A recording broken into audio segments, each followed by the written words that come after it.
How's it going, guys? The NFL draft is upon us, and now we get to figure out where all these rookie wide receivers are going to get drafted and where they're going to land. And while it doesn't mean quite as much for wide receivers as it does running backs, it's still important to be able to figure out which guys you want to draft. And landing spot's not everything. However, when you have them in the same tiers, you want to be able to make that differentiation between one guy and another. And sometimes it just comes down to landing spot and who's going to have the best spot right away. And the draft capital is a big one. If you have two guys that are in the same, same tier, one guy gets drafted a round or two earlier, it's a pretty obvious move. Even if the landing spot's not that great, we got to look at what the NFL is telling us. And historically, the better you are in the draft, the better that you're going to have fantasy success. So that's what we're going to be looking at today is my wide receiver rankings before the draft and help you guys look at who you need to be kind of viewing to see where they land in this NFL draft. So let's get right into it here with my rookie wide receiver rankings. Now, I'll preface with this class is not great, in my opinion, at the wide receiver position. I've been pretty underwhelmed with who we're going to have based off the last couple of years. Now, we've been spoiled. The last 3 years or so have been extremely kind for young rookie wide receivers coming in and being successful in the NFL, especially for fantasy football. But this year, I'm not so sure. So far, I'm not liking what I'm seeing, except for one guy only. He's the wide receiver one by a mile for me. This is no disrespect to the other wide receivers. It's just a guy that I love more than anybody else by considerable amount. Somebody who I think is going to be perhaps a top 12 wide receiver right away in the NFL, depending on his landing spot. And I think in the next 2 to 3 years, you could see him move up to be a top 5 wide receiver in Dynasty fantasy football. So all that chatter out of the way, my wide receiver one for this class is none other than Jaxon Smith-Njigba out of Ohio State. Now, we haven't seen him since 2021 because he had the nasty hamstring injury that's nagging him all year. However, he had a fantastic 21 season. Can't be talked about enough. He's alongside two first-round draft picks in Jaxon Smith in Garrett Wilson and Chris Olave, and then as well as Marvin Harrison Jr., who's going to be the wide receiver one next year and probably a top 5 NFL pick. And he still goes out and has over 1,600 receiving yards at Ohio State, including a insane bowl game against Utah. If you haven't already heard about it, which I'm sure it's like beating a dead horse, but he's a fantastic prospect. And it's a shame we didn't get to see him this year with Marvin Harrison Jr., Mika Ibuka, and CJ Stroud. I mean, that would have been some highlight reel. However, we did not have that, so we only have 21 to go off of. Doesn't matter. He's fantastic. Blows any kind of metric, that you'd want to see out of the water. Early declare, had that early production, dominated rating, you name it. This guy is a dog. And the biggest knock people will probably say is he doesn't have great long speed, and he's not super fast like down the field. And two, he's in the slot a ton, and I mean almost. I think he had probably 90% of the time he's in the slot. I do not care about that at all. We have now seen the NFL that people can play in the slot. You have guys like Amon-Ra St. Brown. I know that's a pretty common, when we look at people in the slot, that's a guy people go to a lot. But I think that he can find a way in the NFL to find a role in the slot that he can be a PPR monster. And we've seen that with Amon-Ra St. Brown. And this guy has way better pedigree. He's a way better prospect than Amon-Ra was, respectfully. So wide receiver one, without a doubt, is Jaxon Smith-Njigba. Then we go to tier two. I'm going to be honest. I don't think there's anybody. I don't think there's a single person that even sniffs Jaxon Smith-Njigba. And again, don't mean disrespect. I just think he is on a completely different level, like not even close. So we go to our third tier, which is essentially guys who I think could have wide receiver one potential at some point. Not saying they're going to be right away, but I could see a path for them. So start with Jordan Addison. Jordan Addison at USC was at Pitt. He won the Biletnikoff his sophomore year. Fantastic year. And decides to transfer. All the NIL rules going on, that's just the nature of the game anymore. So essentially gets a big package deal to go to USC and didn't have that great of a year. His sophomore year in Biletnikoff year, he had over 1,600 yards, an unbelievable amount of touchdowns with Kenny Pickett. Goes to USC, has almost half the production and almost half the receptions. Now, he had better competition at USC, but still, it was a little concerning. So his momentum slowed quite a bit. But I still have him at the wide receiver 2 in this class. He is undersized a little bit. He's coming in at 5'11", which is it's not tiny, but it's not a big alpha wide receiver, and he is also 173 pounds. So that is somewhat concerning this class. I will harp on very small. This is a very small class. Next guy up is Zay Flowers out of Boston College. Now, he's not an early declared like a couple of these other guys. He did stay around for his senior year. Doesn't matter a whole lot. You hope the wide receiver is going to be sticking around until ages 29, 30, 31, or whatever. So not a huge deal. But when we look at hit rates for early declares versus late declares, early declares are predominantly much more often to hit. So that's something to think about when we're looking at guys in the same tier. So Zay Flowers, 5'9", 182 pounds. Again, another beta type wide receiver. He had 78 catches for over 1,000 yards, 12 touchdowns. So again, another guy who we like. When you get the ball, the big thing with Zay Flowers, you get the ball in his hands on open space, and he is phenomenal. I mean, he will just absolutely destroy guys in the open space, which I personally, it's like a human highlight reel. I loved watching him. He's very exciting. Next guy up, we got Quentin Johnston. This is the alpha wide receiver in this class in terms of size. Right, comes in at 6'3", just over 200 pounds. He's a big guy. However, he doesn't use his size to his advantage as much as I'd like him to use. I think he could honestly be close to Jaxon Smith-Njigba if he used his hands and his body properly. He'd have a massive catch radius if he wanted to. Unfortunately, he does not. He catches with his body a lot, and he makes a lot of his bread and butter is really yards after the catch. I don't know how he's going to be able to translate to the NFL if his route running is not superb, and he doesn't use the hands that I feel like he should be able to go up and get those jump balls when he needs to. And I'm not sure if he can't separate, he doesn't have the hands.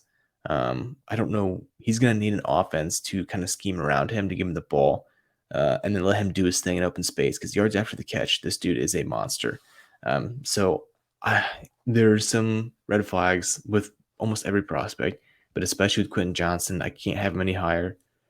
It'll be interesting to see where the NFL falls on him. I've heard mostly first round draft capital is where we're going to see it, but we never know. It could get crazy. So move on to the next tier. These are guys that I think are going to be kind of capped at wide receiver 2s, and you probably would be pretty happy if they were perennial wide receiver 2. If they fell in the wide receiver, even late, we go wide receiver 20 to like wide receiver 30 in there. If you had these guys putting up those points for their careers, you probably would be happy. First is Josh Downs, yet again another guy who is pretty small in this class. It's just I don't know what it is about this class, but they just for some reason came out and they decided to be all betas. But he's 5'9", 171 pounds. I mean, that is really small for the class, even for this. So, but he does have really good production, and he's had a good quarterback, to be fair, with Drake May at North Carolina. He comes in, and he has 2 1,000-yard seasons back-to-back the last couple of years. There's really not a ton to say other than I don't know if he's going to be able to make the next step, have that physicality at the next level at the NFL with his size. That's the only reason why I don't see him being a wide receiver 1 potential. He's just really small. So we'll see. Hopefully I'm wrong about that one. But we'll move on to the next guy here. Marvin Mims, a guy who's kind of under the radar, I feel like. And, Denzel Mims is his brother, right? People are going to freak out because Denzel Mims was a bust, and now they're not going to get his brother. He is a very good player. And I'll tell you what, as a prospect coming out of Texas, He broke the all-time state record in wide receiver yards and receiving yards for the whole state of Texas. And if you know anything about high school football, Texas is king. So to break a record that I believe is over 5,000 receiving yards as a high schooler is unbelievable. And I think Jaxon Smith-Njigba was actually in the top 10 list um, for Texas as well. So you have two guys in here that are just unbelievable as prospects coming out. And Marvin Mims didn't have really a bad college career. I'm not gonna trash him by any means. I just feel like he hasn't gotten the hype that a lot of these other guys have so far. He comes in at 5'11", 183. Again, a little bit smaller guy, but not terrible. This past year, he had 54 receptions for over 1,000 yards. So, I mean, I'm fine with him. I think he's a guy that you're going to be able to get in the second round super flex drafts, and you're going to be very happy with him. I think if he's, again, a perennial wide receiver 2, I'll take that all day long. So now we move into the tier, which it gets a little dicey, right? These are the guys I'm telling you, like, I'm staying away from almost no matter what, and unless it gets to something crazy. But it's Kayshon Boutte out of LSU, Jalin Hyatt out of Tennessee.